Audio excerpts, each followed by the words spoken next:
জয়গুরু পরম দয়ালের শ্রীচরণে আমার প্রণাম। আপনাদের সশ্রদ্ধ জয়গুরু জানিয়ে আজকে ইষ্ট প্রসঙ্গ শুরু করছি।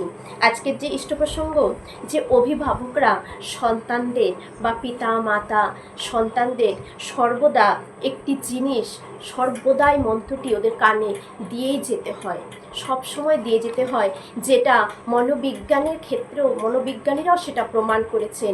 এই বলার মধ্য দিয়ে, মন্ত্র কানে সবসময় দেওয়ার মধ্য দিয়ে তারা কিন্তু জীবনে সফলতা লাভ করবে, জীবনে উত্তীর্ণ হতে পারবে।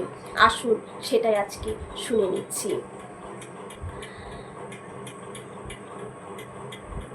আচার্যদেব বলেন, পরীক্ষার জন্য প্রস্তুতিকালে পারা না পারার দ্বন্দ্বকে মনে জায়গা দিতে নেই। আমি ঠাকুরের মানুষ, আমি ঠাকুরকে খুশি করার জন্য আমার জীবনকে গড়ে তুলতে প্রস্তুতি নিচ্ছি।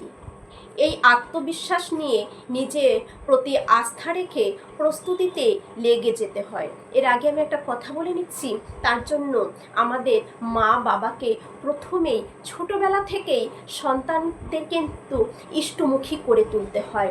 সবসময় ঠাকুর কি জীবনে, আমাদের কি জিনিস, ঠাকুরকে নিয়ে চললে জীবনে কতটা সুন্দর থেকে সুন্দরতর হয়ে উঠতে পারি আমরা প্রত্যেকে, এটাও মাথাতে কিন্তু আমাদের দায়িত্ব গেঁথে দেওয়া।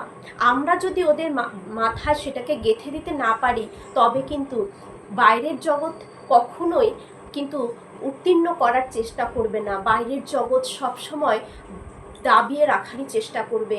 তাই আমরা একদম ছোটবেলা থেকেই ওদেরকে এই পজিটিভ ভাবনায় ঠাকুরের সাথে, ইষ্টর সাথে যুক্ত করে দিতে হয়। শ্রী রামকৃষ্ণদেব বলেছেন না, যে চারা গাছকে বেড়া দিতে হয়, আর এই বেড়াটাই হচ্ছে কিন্তু এই দীক্ষা। যজন যাজন ইষ্টভীতির বেড়ায় আবদ্ধ করে দিতে হয় ছোটবেলা থেকে সন্তানদের।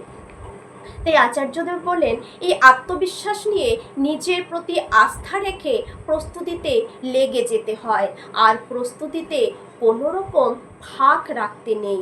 শ্রী শ্রী ঠাকুর ও শ্রী শ্রী আচার্যদেব আমাদের চিনিয়ে দেন, এটাই কৃতকার্য হওয়ার একমাত্র চাবিকাঠি। একটি ছেলে, সে পড়াশুনো নিয়ে জীবনে এগোতে গিয়ে নানান পরীক্ষা দিচ্ছেন চাকরির, কিন্তু কোনোটাতে কৃতকার্য না হয় তার মনটা ভেঙে গিয়েছিল। সেই দরুন সেই সম্পর্কে এই কথাগুলো। তো সেই ভাইটি যে অকৃতকার্য হচ্ছিলেন সব পরীক্ষায়, চাকরির পরীক্ষায়, তিনি যে তার যে মনটা ভেঙে গেছে, সেই ভাইটির সাথে এ সমস্ত কথা বলতে বলতে বেশ অনেকটা সময় পেরিয়ে যায়। তার মুখের দিকে তাকিয়ে দেখি ততক্ষণে তার চোখ মুখের চেহারা অনেকটাই পাল্টে। সে দেখি বাবা মায়েরা ছেলে মেয়েদের পরীক্ষার প্রস্তুতি নিয়ে যে ধরনের উৎকণ্ঠা প্রকাশ করেন, তাতে বাবা মায়ের এই অমূলক উদ্বেগ ছেলে মেয়েদের মধ্যে নেতিবাচক মানসিকতা তৈরি করে দেয়, মানে নেগেটিভ ভাবনাটাকে তৈরি করে দেয় বাবা মার একটা প্রেশারে। আচার্যদেবের কাছে এই রকম উৎকণ্ঠিত বাবা মায়েদের প্রায়শই আসতে দেখা যায়। তাদের উদ্দেশ্যে আচার্যদেব বললেন, ছেলে মেয়েকে আত্মনির্ভর হতে দিন, অহেতুক তাদেরকে নিয়ে দুশ্চিন্তা করা ছাড়ুন। যত তাদের কানের কাছে তার পারগতা নিয়ে প্রশ্ন তুলতে থাকবেন, ততই আপনাদের ছেলে মেয়ে নিজের প্রতি আস্থা হারিয়ে ফেলবে।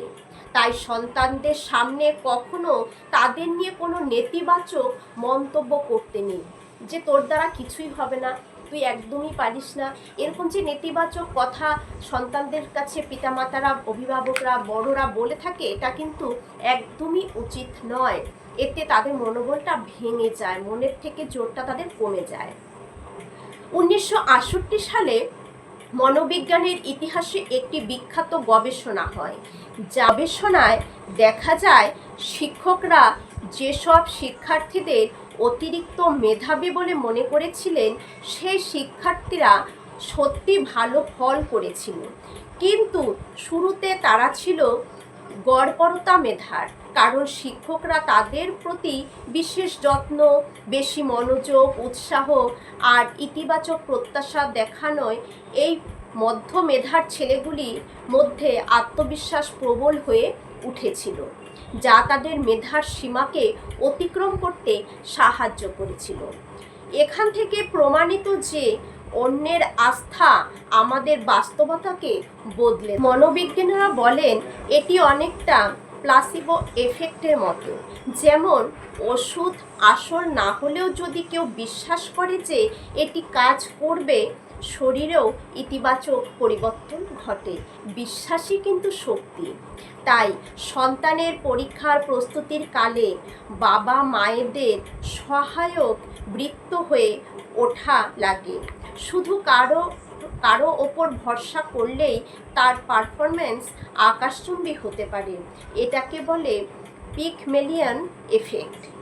আপনার সন্তানকে প্রতিনিয়ত যদি বলতে থাকেন তুই নিশ্চয়ই পারবি, এটা তাদের প্রচেষ্টার ক্ষমতাকে দ্বিগুণ করে দিতে পারে।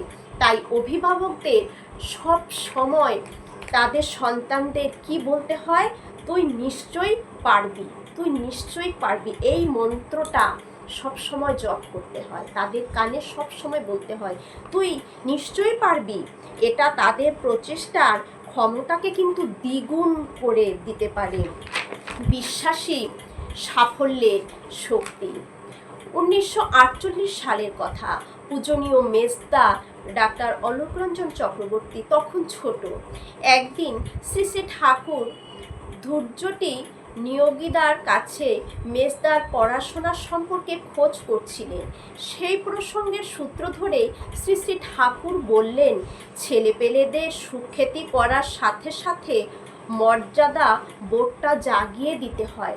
ছেলে মেয়েদের যখন সুখ্যাতি করবেন ওদের মর্যাদাটাকেও মানে প্রেস্টিজটাকেও ওদের বাড়িয়ে দিতে হয়, কিন্তু বোধটা ওদের জাগিয়ে দিতে হয়, যেন পড়ে না যায় যে তুমি এতটা সুন্দর, এতটা তোমার চলাফেরা ভালো, তুমি পড়াশোনা এত ভালো, তোমাকে আরও ভালো হয়ে উঠতে হবে আর তুমি সেটা পারবেই। লোকে এখন ভালো বলছে, পরে যেন খারাপটা না বলতে পারে, আর তোমার দ্বারা সেটা সম্ভব, তুমি পারবে, এরকম ওদের প্রেস্টিজটা ওদের বুঝিয়ে দিতে হয়, বোধটা ওদের ভেতর জাগিয়ে দিতে হয়।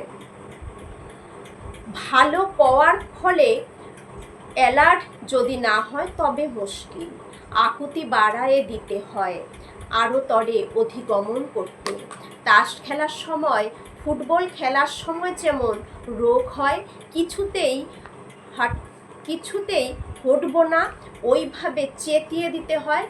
যখন ফুটবল খেলা হয়, তাস খেলা হয়, কেমন একটা মানে সবাই বাইরে যারা দর্শকরা থাকে তারা কেউ থাকে এই পারবো পারবো, মানে একটা এমন জোর ওদের ভেতরে তুলে দেয় যে তখন তারা ভিতরে একটা শক্তিটাই কিন্তু সাফল্যের চাবিকাঠি, শক্তি জাগিয়ে দেয়। ওইভাবে চেতিয়ে দিতে হয় কিন্তু সন্তানদেরও ভালো পড়াশোনার ক্ষেত্রে, ভালো যে কোনো কিছুর ক্ষেত্রে, নচেত শুধু ভালো বললে কার্যকরী হয় না। আপনার সন্তানের প্রতি বিশ্বাস রাখুন, তারাও আপনাকে চমকে দেবে। আপনি যদি চান আপনার সন্তানের পারফরম্যান্স বেড়ে যাক, তাহলে আজ থেকে তাদের ওপর আস্থা রাখুন যে তারা পারবে। আর তাদের মধ্যে ঠাকুরকে খুশি করার রোখ জাগিয়ে দিন যে ঠাকুরকে খুশি করতে হবে। তুমি যেভাবেই চলো না কেন, ঠাকুরকে খুশি তোমার কিন্তু জীবনে করতেই হবে।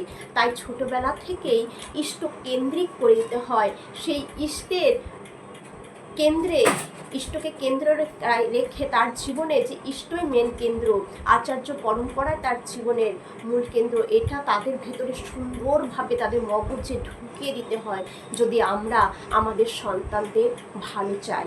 আর সব সময় বলতে হবে তুমি পারবে, তোমার ভেতরে সে ক্ষমতা রয়েছে, তুমি পারবেই।